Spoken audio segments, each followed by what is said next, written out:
Hi. നമുക്ക് ഇങ്ങനത്തെ ഒരു പോസ്റ്റർ എങ്ങനെ ക്രിയേറ്റ് ചെയ്യാന്നുള്ളതാണ് ഈ ഒരു വീഡിയോയിലൂടെ കാണിച്ചു തരാൻ പോകുന്നത്. അപ്പോൾ അതിനായിട്ട് ഞാനിപ്പോൾ ഓൾറെഡി ചെയ്ത വീഡിയോയിൽ എഡിറ്റ് ചെയ്താണ് കാണിക്കുന്നത്. മൊത്തമായിട്ട് കാണിക്കുന്നില്ല. മൊത്തമായിട്ട് കാണിക്കുന്ന സമയത്ത് ഈ വീഡിയോൻ്റെ ഡ്യൂറേഷൻ വലിയ രീതിയിൽ കൂടും. അതുകൊണ്ട് തന്നെ ഞാനൊരു എഡിറ്റ് ചെയ്ത ഈ പോസ്റ്റർ വെച്ചിട്ട് തന്നെയാണ് നിങ്ങൾക്ക് എന്ത് ചെയ്യുന്നത് കാണിച്ചു തരുന്നത്. അപ്പോൾ ഇതേപോലെ ഒരു ഔട്ട്ലൈൻ നമ്മൾ മനസ്സിൽ പ്ലാൻ ചെയ്യുക. എങ്ങനെയാണ് നമുക്ക് ക്രിയേറ്റ് ചെയ്യേണ്ടത് എന്നുള്ളൊരു ഔട്ട്ലൈൻ നമ്മൾ പ്ലാൻ ചെയ്ത് കഴിഞ്ഞാൽ നമുക്കിപ്പോൾ ഏറ്റവും ടോപ്പിലായിട്ട് കാണുന്ന ഈ ഒരു പ്രോഫിറ്റെക്സ് എന്ന് പറയുന്നത് നമ്മുടെ കമ്പനിയുടെ ലോഗോ ആണ്. അപ്പോൾ ലോഗോ ആഡ് ചെയ്യാനായിട്ട് നമുക്കിവിടെ അപ്ലോഡ്സിൽ ചെന്ന് കഴിഞ്ഞാൽ ഇവിടെ അപ്ലോഡ്സിൽ പോയി കഴിഞ്ഞാൽ നമുക്കിവിടെ അപ്ലോഡ് ഫയൽ എന്ന് പറയുന്ന ഒരു ഓപ്ഷൻ ഉണ്ട്. ഈ അപ്ലോഡ് ഫയലിൽ നമുക്ക് ക്ലിക്ക് ചെയ്ത് കഴിഞ്ഞാൽ നമ്മുടെ ലോഗോ നമുക്ക് അവിടെ എന്ത് ചെയ്യാൻ പറ്റും, ആഡ് ചെയ്യാനായിട്ട് പറ്റും. അങ്ങനെ ആഡ് ചെയ്ത് കഴിഞ്ഞാൽ നിങ്ങൾക്ക് ഇവിടെ കാണുന്നത് പോലെ തന്നെ ഇങ്ങനെയാണ് എന്ത് ചെയ്യുക, അതിൻ്റെ ലോഗോ വരുന്നുണ്ടാകുക. അപ്പോൾ ഞാനിവിടെ ഓൾറെഡി എന്ത് ചെയ്തിട്ടുണ്ട്, ലോഗോ ആഡ് ചെയ്ത് വെച്ചിട്ടുണ്ട്. അപ്പോൾ ഈ ലോഗോ ഞാൻ എന്ത് ചെയ്യാണ്, ജസ്റ്റ് ഇതിനകത്തോട്ട് ഒന്ന് ക്ലിക്ക് ചെയ്ത് കഴിഞ്ഞാൽ ഇവിടെ എന്ത് ചെയ്യും, ഇതേപോലെ ലോഗോ വരുന്നതായിരിക്കും. അപ്പം ഞാൻ ആ പഴയ ലോഗോ ഒന്ന് എടുത്ത് ഒഴിവാക്കിയിട്ട് കാണിച്ചു തരാം. ലോഗോ വന്നു കഴിഞ്ഞാൽ എനിക്ക് എന്ത് ചെയ്യാം, ഇതിൻ്റെ സൈസൊക്കെ അഡ്ജസ്റ്റ് ചെയ്തിട്ട് എനിക്ക് എവിടെ വേണമെങ്കിലും വെക്കാം. ഇതിങ്ങനെ മൂവ് ചെയ്തിട്ട്, അതായത് ഇവിടെ താഴെ ഒരു മൂവ് ചെയ്യാനുള്ള ഓപ്ഷൻ ഉണ്ട്. ഇതിനകത്ത് വെച്ച് കഴിഞ്ഞാൽ എനിക്ക് എവിടേക്ക് വേണമെങ്കിലും എന്ത് ചെയ്യാൻ പറ്റും, ഇതിങ്ങനെ മൂവ് ചെയ്ത് വെക്കാനായിട്ട് പറ്റും. അപ്പം ഞാൻ ഇവിടെ ഒരു നല്ല പൊസിഷൻ നോക്കിയിട്ട് ഞാൻ എന്ത് ചെയ്തു, വെച്ചു. നിങ്ങൾക്ക് ഇങ്ങനെ മൂവ് ചെയ്യുന്ന സമയത്ത് ഇതിൻ്റെ ബിഹൈൻഡിലായിട്ട് കുറേ റെഡ് ലൈൻസ് ഒക്കെ വരുന്നത് കാണാം.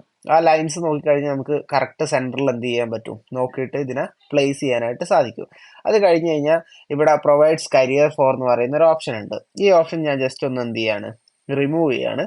അപ്പം അല്ല വേണ്ട, ഞാനൊന്ന് ജസ്റ്റ് മൂവ് ചെയ്ത് വെക്കാം. ഇതേപോലെ ഒരു സംഭവം നമുക്ക് ഇവിടെ വെക്കണം. ഒരു ക്യാപ്ഷനായിട്ട് നമുക്ക് എന്തെങ്കിലും ആഡ് ചെയ്യണം. അങ്ങനെയാണെന്നുണ്ടെങ്കിൽ നിങ്ങൾ ചെയ്യേണ്ടത്, ഇവിടെ താഴെ വന്നു കഴിഞ്ഞാൽ ടെക്സ്റ്റ് എന്ന് പറയുന്ന ഈ ഒരു ഓപ്ഷൻ ഉണ്ടാവും. ഈ ഓപ്ഷനിൽ ജസ്റ്റ് ക്ലിക്ക് ചെയ്ത് കഴിഞ്ഞാൽ നിങ്ങൾക്ക് ഇവിടെ ആഡ് ചെയ്യാൻ പറ്റും. ഇങ്ങനത്തെ ഒരുപാട് സാമ്പിൾ ടെക്സ്റ്റുകൾ ഇതിനകത്ത് അവൈലബിൾ ആണ്. അതല്ലെങ്കിൽ ഇത് മെയിൻ ആയിട്ടുള്ള 3 ഡിഫോൾട്ട് ടെക്സ്റ്റ് സ്റ്റൈൽസ് നിങ്ങൾക്ക് ഇവിടെ മുകളിലായിട്ട് കാണാൻ പറ്റും. അതിൽ ഒരു ഹെഡ്ലൈൻ ആണെങ്കിൽ നമ്മൾ ഈ പറയുന്ന ഹെഡ്ലൈനിൽ ക്ലിക്ക് ചെയ്യുക. ഇനി സബ് ഹെഡിങ് അങ്ങനെയൊക്കെ നിങ്ങൾക്ക് കാണാൻ പറ്റും. അതിനകത്ത് നിങ്ങൾക്ക് ആവശ്യമുള്ള എന്താണോ അതിനകത്ത് ക്ലിക്ക് ചെയ്യുക. ഞാനിവിടെ ഒരു സബ് ഹെഡിങ് ആഡ് ചെയ്യാനുള്ള രീതിയിലാണ് കൊടുക്കുന്നത്. അപ്പോൾ ഇങ്ങനെ വന്നിട്ടുണ്ടാവും. അവിടെ ഞാൻ എന്ത് ചെയ്യാണ്, വെറുതെ ചുമ്മാ ബിൽഡ് ദ ഫ്യൂച്ചർ ടുഗെദർ എന്ന് ടൈപ്പ് ചെയ്യാണ്. അപ്പോൾ അതായത് ഞാനൊരു എൻ്റെ കമ്പനിയുടെ ഒരു ക്യാപ്ഷനാണ് ഞാൻ ഇതിനകത്ത് കൊടുക്കുന്നത് കരുതുക. അപ്പോൾ അത് എനിക്ക് ഇവിടേക്ക് എടുത്ത് വെക്കാം. എടുത്ത് വെച്ച് കഴിഞ്ഞാൽ ഇവിടെ കളേഴ്സ് വേറെയാണുള്ളത്. അപ്പോൾ ഇതിനെന്ത് ചെയ്യണം, ഒരു വേറെ ഏതെങ്കിലും ഒരു കളർ കൊടുക്കണം. അപ്പോൾ ഏത് കളറാണ് മാച്ചിങ് എന്നുള്ളത് നിങ്ങൾക്ക് എന്ത് ചെയ്യാൻ പറ്റും, ഇവിടെ ഇങ്ങനെ മാറ്റി നോക്കിയിട്ട് സെറ്റ് ചെയ്യാനായിട്ട് പറ്റും. ഇതിനായിട്ട് ഇവിടെ ക്ലിക്ക് ചെയ്ത് കഴിഞ്ഞാൽ നിങ്ങൾക്ക് താഴെ കളർ എന്ന് പറയുന്ന ഒരു ഓപ്ഷൻ ഉണ്ട്. ഇതിനകത്ത് ക്ലിക്ക് ചെയ്ത് ഈ ലെഫ്റ്റ് സൈഡിലുള്ള ഈ ഒരു വിബ്ജ്വാർ കളറിൽ ക്ലിക്ക് ചെയ്ത് കഴിഞ്ഞാൽ നിങ്ങൾക്ക് ഏത് കളറാണോ വേണ്ടത് ആ കളർ നിങ്ങൾക്ക് താഴെ ഇങ്ങനെ സെലക്ട് ചെയ്ത് കൊടുത്തു കഴിഞ്ഞാൽ നിങ്ങൾക്ക് മാറ്റാനായിട്ട് പറ്റും. ഇനി നിങ്ങൾക്ക് ഇതിനകത്ത് കാണുന്ന ഒരു പെർട്ടിക്കുലർ കളർ നിങ്ങൾക്ക് വേണമെന്നുണ്ടെങ്കിൽ റൈറ്റ് സൈഡിൽ ഇവിടെ ഒരു പെന്നിൻ്റെ ടൂൾ കണ്ടില്ലേ, ഈ ടൂളിൽ ജസ്റ്റ് ക്ലിക്ക് ചെയ്ത് കഴിഞ്ഞാൽ നിങ്ങൾക്ക് ഏത് കളറാണോ വേണ്ടത്, അതായത് നിങ്ങൾക്ക് ഇപ്പം ഈ ഒരു അസോസിയേറ്റിൻ്റെ കളർ തന്നെ വേണമെന്നുണ്ടെങ്കിൽ ആ കളറിൻ്റെ മുകളിൽ വെച്ച് ജസ്റ്റ് ഡൺ അടിച്ച് കഴിഞ്ഞാൽ ആ കളറിലോട്ട് മാറും. നമുക്ക് ഇഷ്ടമുള്ള കളർ, അതായത് നമുക്ക് ഇവിടെ ഈ ഒരു ഇതിലുള്ള ഏത് കളറിനുമായിട്ട് വേണമെങ്കിലും നമുക്ക് എന്ത് ചെയ്യാൻ പറ്റും, മാച്ച് ചെയ്തിട്ട് നമുക്ക് എന്ത് ചെയ്യാൻ പറ്റും, അതിനകത്ത് സെറ്റ് ചെയ്യാനായിട്ട് പറ്റും. അപ്പം ഞാനിവിടെ ജസ്റ്റ് എന്ത് ചെയ്യാണ്, കളറിൻ്റെ സ്ഥാനത്ത് ഞാൻ വൈറ്റ് കൊടുക്കുകയാണ്. അപ്പോൾ ഓക്കെ, അവിടെ ബിൽഡ് ദ ഫ്യൂച്ചർ ടുഗെദർ എന്ന് പറയുന്ന ഒരു സംഭവം എന്ത് ചെയ്തു, കൃത്യമായിട്ട് വന്നു കഴിഞ്ഞാൽ എനിക്ക് അതിൻ്റെ അലൈൻമെൻറ്റ്സ് ഒക്കെ ഒന്ന് പ്രോപ്പർ ആക്കണം. ഞാൻ കുറച്ചുകൂടെ ഒന്ന് സൈസൊക്കെ കുറയ്ക്കുകയാണ്. സൈസ് കുറയ്ക്കുന്നതൊക്കെ നമ്മൾ കഴിഞ്ഞ വീഡിയോയിൽ കൃത്യമായിട്ട് കാണിച്ചാണ്. ഇനി എനിക്ക് ഇതിൻ്റെ ഫോണ്ട് മാറ്റണം എന്നുണ്ടെങ്കിൽ ഇവിടെ എനിക്ക് എന്ത് ചെയ്യാൻ പറ്റും, ഇങ്ങനെ ക്ലിക്ക് ചെയ്തിട്ട് ഫോണ്ട് മാറ്റാനും പറ്റും. ഫോണ്ട് മാറ്റുന്നത് നമ്മൾ കഴിഞ്ഞ വീഡിയോയിൽ എന്ത് ചെയ്താണ്, പറഞ്ഞതാണ് എങ്ങനെയാണ് ഫോണ്ട് മാറ്റാനുള്ളതൊക്കെ. അപ്പം ഞാനിവിടെ എന്ത് ചെയ്തു, കുറച്ചൊരു അട്രാക്റ്റീവ് ആയിട്ടുള്ള ഫോണ്ട്, അതിനോട് മാച്ച് ആകുന്ന, ആ ഡിസൈനോട് കുറച്ചുകൂടെ മാച്ച് ആവുന്ന ഒരു ഫോണ്ട് ഞാൻ എന്ത് ചെയ്തു, അവിടെ കൊടുത്തു. ഓക്കെ, അപ്പോൾ ഇങ്ങനെ കൊടുത്തു കഴിഞ്ഞാൽ ഞാനിതൊന്ന് റിമൂവ് ചെയ്തിട്ട് പഴയ ആ സംഭവം തന്നെ വെക്കുകയാണ്. നമുക്ക് ബാക്ക് ചെയ്യണമെന്നുണ്ടെങ്കിൽ നമുക്കിവിടെ ഒരു അൺഡു ഓപ്ഷൻ ഉണ്ട്. ഇതിൻ്റെ തൊട്ടുപുറത്തായിട്ട് നമുക്ക് റീഡു ഓപ്ഷൻസും എന്താണ് അവൈലബിൾ ആണ്. അപ്പം ഈ ഒരു ഓപ്ഷൻസ് കഴിഞ്ഞാൽ നമുക്ക് ഇതേപോലെ നമ്മൾ ചെയ്ത എഡിറ്റിങ്ങിനെ മുന്നോട്ടോ പിറകോട്ടോ ഒക്കെ എന്തെങ്കിലും ചേഞ്ചസ് വരുത്തണം എന്നുണ്ടെങ്കിൽ നമുക്ക് ഈസി ആയിട്ട് എന്ത് ചെയ്യാൻ പറ്റും, കഴിയുന്നതായിരിക്കും. ഇനി ഇതിൻ്റെ ബിഹൈൻഡ് നമ്മൾ ഈ 6000 അല്ല 600 അസോസിയേറ്റ്സ് എന്നുള്ള ഒരു സംഭവമുണ്ട്. ഇതും വേണമെങ്കിൽ നമുക്ക് ഇതേപോലെ എന്ത് ചെയ്യാൻ പറ്റും, ഈ ഒരു ഫോണ്ട് നമ്മളിവിടെ ടെക്സ്റ്റിൽ ആഡ് ചെയ്ത് കഴിഞ്ഞിട്ട് ഇവിടെ ഹെഡ്ലൈനായിട്ട് നമുക്ക് ഈ ഒരു ഫോണ്ട് എന്ത് ചെയ്യാം, ഇവിടെ കൊണ്ടുവരാനായിട്ട് സാധിക്കും. അപ്പോൾ ഇങ്ങനെ ചെയ്ത് കഴിഞ്ഞാൽ ഇവിടെ നമുക്ക് ഓരോ ഫോട്ടോസ് ആയിട്ട് ആഡ് ചെയ്യണം. ഫോട്ടോസ് ആഡ് ചെയ്യണമെന്നുണ്ടെങ്കിൽ നിങ്ങൾ നോർമലി പോയിട്ട് ഇവിടെ അപ്ലോഡ്സിൽ ക്ലിക്ക് ചെയ്യുക. അതല്ലാന്നുണ്ടെങ്കിൽ ഇവിടെ എലമെൻസിൽ ക്ലിക്ക് ചെയ്യുക. ഫോട്ടോസ് നിങ്ങളുടെ കയ്യിലുണ്ടെങ്കിൽ നിങ്ങൾ അപ്ലോഡ്സിൽ ക്ലിക്ക് ചെയ്യുക. ഇനി ഇല്ലെങ്കിൽ എലമെൻസ് ക്ലിക്ക് ചെയ്യുക. എലമെൻസ് ക്ലിക്ക് ചെയ്ത് കഴിഞ്ഞാൽ നമുക്ക് എന്താണോ വേണ്ടത്, ഇപ്പോൾ എനിക്കൊരു ബിസിനസ് വുമൺ എന്നുള്ളൊരു കാറ്റഗറിയാണ് വേണ്ടത്. അപ്പോൾ ഞാനിങ്ങനെ സെർച്ച് ചെയ്ത സമയത്ത് ഇവിടെ ഒരുപാട് കാറ്റഗറി ഇങ്ങനെ വരാൻ തുടങ്ങി. അപ്പോൾ ഞാൻ ഇതിൽ ഏതെങ്കിലും ഒരു പിക്ചർ ഞാൻ എന്ത് ചെയ്യാണ്, ജസ്റ്റ് സെലക്ട് ചെയ്യാണ്. അപ്പോൾ ഒരു പിക്ചർ ഇവിടെ എന്ത് ചെയ്തു, വന്നു. ആ വന്നു കഴിഞ്ഞാൽ ഇവിടെ എഫക്ട്സ് എടുത്തു കഴിഞ്ഞ് കഴിഞ്ഞാൽ ഇതിനകത്ത് ബാക്ക്ഗ്രൗണ്ട് റിമൂവർ എന്ന് പറഞ്ഞ ഒരു ഓപ്ഷൻ കാണാൻ പറ്റും ലെഫ്റ്റ് സൈഡിലായിട്ട്. ഞാൻ ഇതിനകത്ത് ജസ്റ്റ് ക്ലിക്ക് ചെയ്യുന്ന സമയത്ത് ഓട്ടോമാറ്റിക്കലി ഇതിൻ്റെ ബാക്ക്ഗ്രൗണ്ട് എന്ത് ചെയ്തു, റിമൂവ് ആയിട്ടുണ്ട്. അപ്പം ബാക്ക്ഗ്രൗണ്ട് റിമൂവ് ആയതിനു ശേഷം എനിക്ക് ഈ ഒരു ഫോട്ടോ എന്ത് ചെയ്യണം, ഇവിടെ പ്ലേസ് ചെയ്യണം. ഞാൻ അതിനായിട്ട് ആദ്യം തന്നെ എന്ത് ചെയ്യാണ്, ഈ ആളുടെ ഫോട്ടോ ഒന്ന് ഇവിടുന്ന് ജസ്റ്റ് ഒന്ന് റിമൂവ് ചെയ്യാണ്. എന്നിട്ട് പകരം ഈ ഒരു ഫോട്ടോ ഞാൻ ഇവിടെ എന്ത് ചെയ്തു, ഇങ്ങനെ സെറ്റ് ചെയ്തു. സെറ്റ് ചെയ്ത് കഴിഞ്ഞാൽ എനിക്ക് ഇതിൻ്റെ സൈസൊക്കെ എന്ത് ചെയ്യാം, അഡ്ജസ്റ്റ് ചെയ്യാം. എനിക്ക് ആവശ്യമുള്ള പോർഷൻ, ഇതൊക്കെ എം ടി ആയി കിടക്കുന്ന പോർഷനൊക്കെ എനിക്ക് ഇവിടെ മാർക്ക് ചെയ്ത് ഒഴിവാക്കാം. അപ്പം ഞാൻ ആവശ്യമുള്ള പോർഷൻ എടുത്തിട്ട് ഞാൻ എന്ത് ചെയ്തു, ഇങ്ങനെ മാർക്ക് ചെയ്തിട്ട് ഇതിൻ്റെ സൈസൊക്കെ എനിക്ക് ഇഷ്ടമുള്ള രീതിയിൽ എന്ത് ചെയ്യാൻ പറ്റും, ഇവിടെ അഡ്ജസ്റ്റ് ചെയ്തിട്ട് ഞാൻ ഇങ്ങനെ വെച്ചു. ഇങ്ങനെ വെക്കുന്ന സമയത്ത് ഒരുപക്ഷെ അസോസിയേറ്റ് നമുക്ക് മുകളിൽ വരണം എന്നാണെന്നുണ്ടെങ്കിൽ ഈ ഫോട്ടോയിൽ നമ്മൾ ക്ലിക്ക് ചെയ്ത് കഴിഞ്ഞാൽ ഈ പറയുന്ന ടാബിൽ നമ്മൾ ക്ലിക്ക് ചെയ്താൽ അവിടെ നമുക്ക് എന്ത് ചെയ്യാൻ പറ്റും, സെൻഡ് ബാക്ക്വേർഡ് എന്ന് പറയുന്ന ഒരു ഓപ്ഷൻ കാണാൻ പറ്റും. ഒന്നുകൂടെ ഞാൻ കാണിക്കാം. ഈ ഫോട്ടോയിൽ ക്ലിക്ക് ചെയ്യുക, അതിനുശേഷം 3 ഡോട്ടിൽ ക്ലിക്ക് ചെയ്ത് കഴിഞ്ഞാൽ നിങ്ങൾക്ക് ഇവിടെ എന്ത് ചെയ്യാൻ പറ്റും, സെൻഡ് ബാക്ക്വേർഡ് ഉണ്ട്, അതേപോലെ send bring to in front ഉണ്ട്. അപ്പോൾ നിങ്ങൾക്ക് ഏത് വേണമെങ്കിലും എന്ത് ചെയ്യുക, ക്ലിക്ക് ചെയ്ത് കഴിഞ്ഞാൽ അതിനനുസരിച്ച്. ഇപ്പം ഞാൻ സെൻഡ് ടു ബാക്ക് കൊടുക്കുന്ന സമയത്ത് ഓട്ടോമാറ്റിക്കലി ഈ ഫോട്ടോ ബാക്ക് പോയി. ഇനി ബ്രിങ് ടു ഫ്രണ്ട് കൊടുക്കുമ്പോൾ ഓട്ടോമാറ്റിക്കലി ഇത് ഫ്രണ്ടിൽ വന്ന്. ഇങ്ങനെ എന്ത് ചെയ്യാൻ പറ്റും, അതിൻ്റെ ആ ലെയർ അഡ്ജസ്റ്റ് ചെയ്യാനായിട്ട് സാധിക്കുന്നതാണ്. അപ്പോൾ ഇങ്ങനെ ക്ലിക്ക് ചെയ്ത് കഴിഞ്ഞാൽ ഇവിടെ ഒരു ഫോട്ടോ ഞാൻ എന്ത് ചെയ്തു, ഓൾറെഡി സെറ്റ് ചെയ്തു. ഇതേപോലെ എനിക്ക് എന്ത് ചെയ്യാൻ പറ്റും, ബാക്കിയുള്ള എല്ലാ ഫോട്ടോസും ഇവിടെ വെച്ചിട്ട് ഇതിൻ്റെ പൊസിഷൻസ് ഒക്കെ എന്ത് ചെയ്യാൻ പറ്റും, ഇങ്ങനെ അഡ്ജസ്റ്റ് ചെയ്യാനായിട്ട് പറ്റും. ഇനി അതല്ല, ഓൾറെഡി ഇതിനകത്ത് നിങ്ങൾ എടുക്കുന്ന ടെംപ്ലേറ്റ്സിൽ ഇങ്ങനെ ഫോട്ടോസ് ഉണ്ടെങ്കിൽ ആ ഫോട്ടോയിൽ ജസ്റ്റ് ക്ലിക്ക് ചെയ്തിട്ട് എന്ത് ചെയ്താൽ മതി, അവിടെ പോയിട്ടൊന്ന് റീപ്ലേസ് ചെയ്ത് കഴിഞ്ഞാൽ നിങ്ങൾക്ക് ഇവിടെ ഇഷ്ടമുള്ള ഫോട്ടോസ് ഇതേപോലെ സെർച്ച് ചെയ്തിട്ട് എന്ത് ചെയ്യാൻ പറ്റും, ആഡ് ചെയ്യാനായിട്ട് സാധിക്കും. ഞാൻ ജസ്റ്റ് ഒന്ന് കാണിച്ചു തരാം.